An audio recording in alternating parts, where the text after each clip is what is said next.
Ya. Baik, bismillahirrahmanirrahim. Assalamualaikum warahmatullahi wabarakatuh. Perkenalkan, nama saya Muhammad Rizky Padungo. Saya dari jurusan Ilmu Teknologi dan Kebumian, Prodi Pendidikan Geografi. Pertama-tama, permohonan maaf kepada dosen pengampu atas kesalahan saya untuk penggunaan Zoom, karena Zoom kali ini saya menggunakan Zoom teman saya karena Zoom saya masih dalam bermasalah. Pertama-tama, marilah kita panjatkan puji syukur atas kehadirat Tuhan Yang Maha Esa, atas limpahan dan rahmat-Nya, sehingga kita masih bisa melakukan via Zoom. Kemudian salawat serta salam tak lupa kita aturkan kepada baginda kita Nabi besar Muhammad SAW yang telah membawa kita dari alam kegelapan sampai saat ini. Baik, langsung saja. Di sini saya akan mempresentasikan materi saya tentang hakikat penelitian tindakan kelas. Nah, perlu teman-teman ketahui bersama, penelitian tindakan kelas ini berasal dari bahasa Inggris, yaitu classroom action restraint, yang berarti penelitian dengan melakukan tindakan yang dilakukan oleh guru di dalam kelasnya sendiri melalui refleksi diri dan tujuan untuk memperbaiki kinerja sebagai guru, sehingga belajar siswa menjadi lebih meningkat. Nah, kemudian secara luas penelitian tindakan kelas ini dapat diartikan sebagai penelitian yang berorientasi pada penerapan tindakan dengan tujuan peningkatan mutu atau pemecahan masalah pada sekelompok subjek, yang diteliti dan mengamati tindak atau tingkat keberhasilan atau akibat tindakannya untuk kemudian diberikan tindakan lanjut yang bersifat penyempurnaan. Kemudian dalam konteks pekerjaan guru, maka penelitian tindakan kelas dapat dilakukannya sebuah penelitian tindakan kelas dengan penelitian tindakan kelas itu sendiri. Baik, saya lanjut.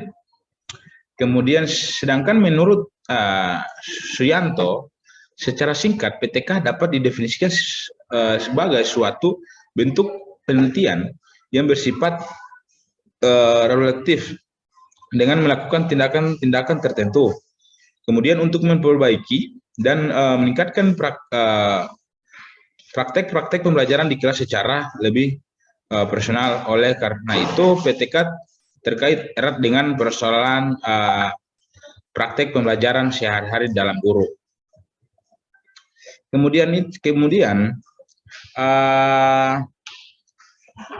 menurut Arikanto, PTK adalah sedangkan menurut Arikanto, PTK adalah gabungan pengertian dari kata penelitian, tindakan, dan kelas. Penelitian adalah kegiatan mengamati suatu objek dengan menggunakan kaidah metodologi tertentu untuk mendapatkan data yang bersifat bagi peneliti dan orang lain yang kepentingannya bersama. Baik, saya lanjut dengan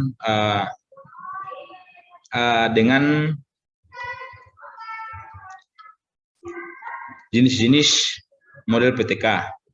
Nah, di sini jenis-jenis model PTK. Adapun jenis-jenisnya, model PTK terbagi ada 4. Kemudian ada 4, yaitu PTK diagnostik, PTK pramaspan, kemudian PTK empiris, dan PTK eksperimental. Kemudian ada pun model-modelnya. Nah, model-model dari PTK itu ada 4 juga, yaitu model Kroonline, model Chemist and Meet Target, kemudian model James Elliot, dan model Dave Booth. Sedangkan PTK model Kroonline. Nah, Kroonline mengatakan penelitian tindakan kelas suatu proses spiral yang meliputi perencanaan, pelaksanaan, pengamatan, dan refleksi itu sendiri.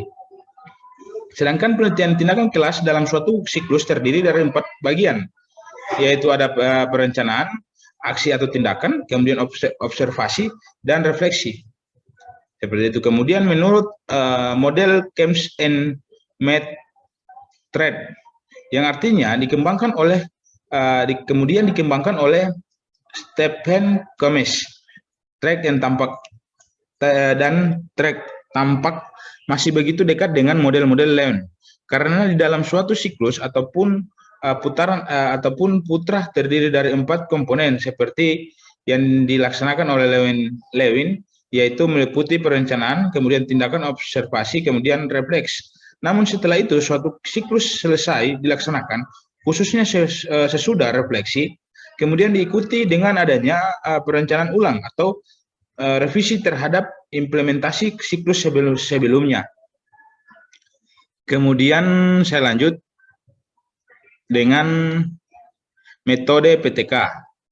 Nah, ataupun metode PTK. Nah, metode PTK ini itu penulisan metode PTK tindakan kelas bervariasi.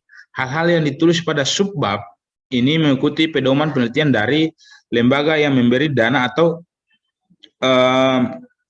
mengevaluasi laporan penelitian.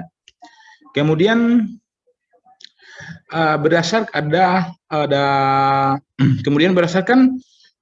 keterlibatan penelitian tindakan kelas ini dibagi menjadi 2 jenis, yaitu PTK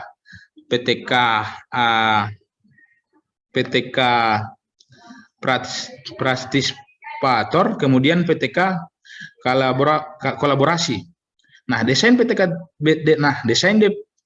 dapat dipilih atau dimodifikasi dari beberapa contoh model yang terdapat dalam buku ini. Misalnya model Lewin dan Ray atau model PTK lain sebagainya.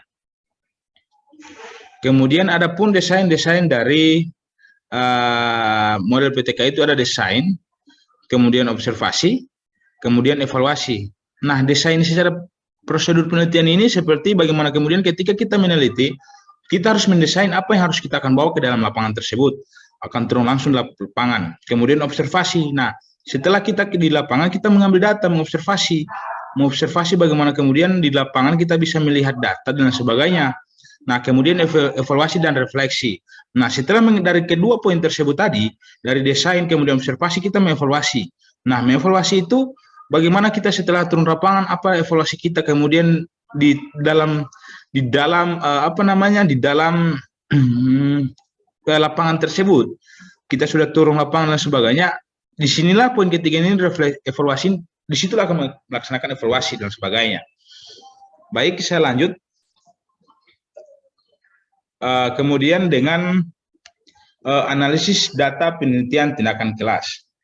Nah, di sini analisis data penelitian tindakan kelas. Nah, perlu teman-teman ketahui bersama juga, prosedur pengelolaan dan analisis data, tujuan pokok dilaksanakan penelitian adalah untuk menjawab pertanyaan-pertanyaan penelitian untuk mencapai tujuan pokok tersebut, antara lain harus melalui proses pengolahan dan analisis data. Kemudian alur kerja yang dimulai dengan pengumpulan hingga interpretasi. Nah, kemudian juga dalam analisis juga dalam analisis juga kemudian ada juga namanya pengumpulan data dan pengelola data. Nah, pengumpulan data ini yaitu ada 2 poin, yaitu pengumpulan data sebelum melakukan pengelola data. Ada beberapa tahapan yang harus dilakukan, sedangkan setelah analisis data yaitu suatu proses penyebaran data, maka dapat dilakukan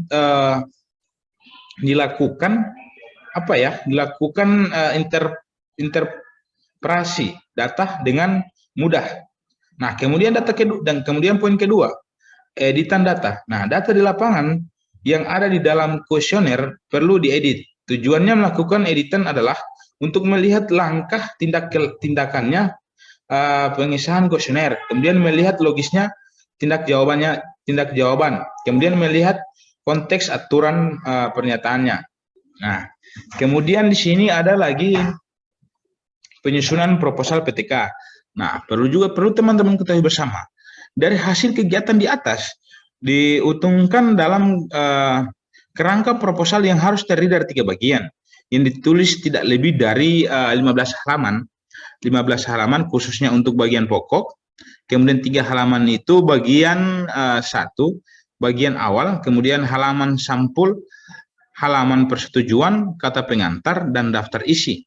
Kemudian yang kedua bagian pokok pendahuluan, ada di sini pendahuluan, latar belakang, kemudian rumusan masalah, dan pemecahan tujuan dan manfaat penelitian ataupun kajian pustaka, teori, kajian hasil penelitian yang relevan.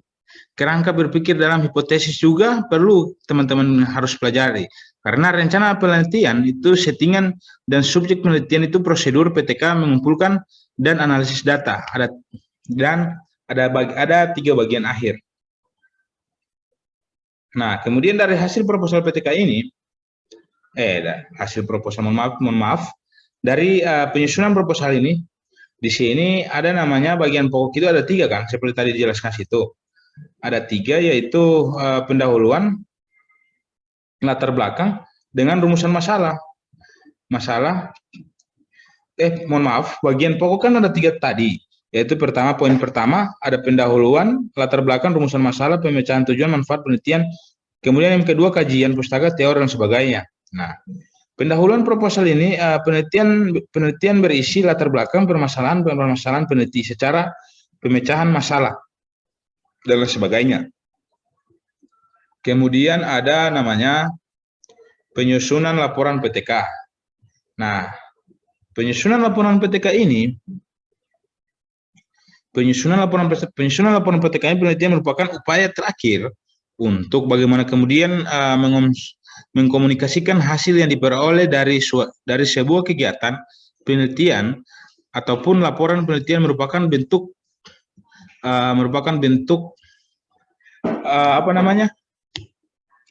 karya tulis ilmiah yang disusun dengan maksud agar hasil-hasil yang diperoleh dari kegiatan penelitian dapat disebarkan pada masyarakat dalam rangka pengembangan ilmu pengetahuan. Nah, di samping itu, melalui sebuah laporan penelitian, para pembaca dapat memperoleh petunjuk penggunaan prinsip-prinsip penelitian tersebut dalam kehidupan praktis. Nah, kemudian di sini laporan penelitian tindakan keras ini memberikan gambaran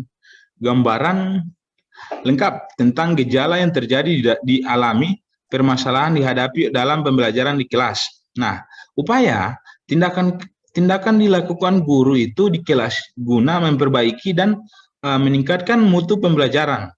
Dalam laporan penelitian tersebut, selain permasalahan dan tindakan yang dilakukan, diuraikan pula bagian mana hasilnya setelah dilakukan tindakan-tindakan tertentu. Nah, pengaruhnya terhadap perbaikan ataupun peningkatan mutu dari pembelajaran kelas tersebut. Nah, kemudian juga ada namanya penyusunan publikasi penelitian PTK. Nah, penyusunan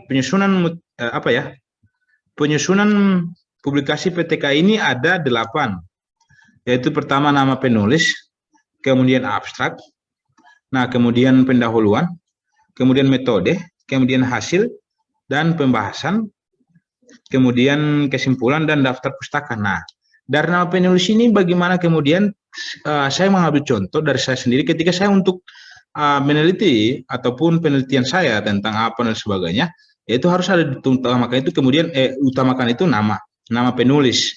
Contoh saya sendiri Muhammad Rizky Padumo. Kemudian dari abstrak ini pendahulu, dia seperti kayak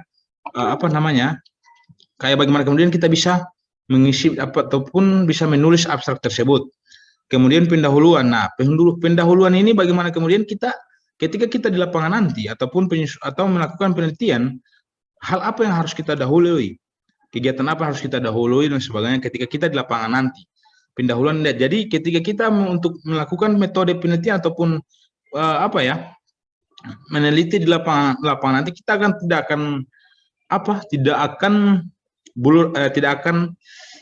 luar dari pendahuluan kita seperti itu. Dan metode hasil ada pembahasan, kesimpulan dan daftar pustaka. Baik, hanya itu yang saya bisa sampaikan, saya dapat presentasikan. Mohon maaf apabila ada kesalahan dari saya, bila dimaafkan, lebih kurangnya saya mohon maaf. Wabillahi taufiq wal hidayah. Wassalamualaikum warahmatullahi wabarakatuh.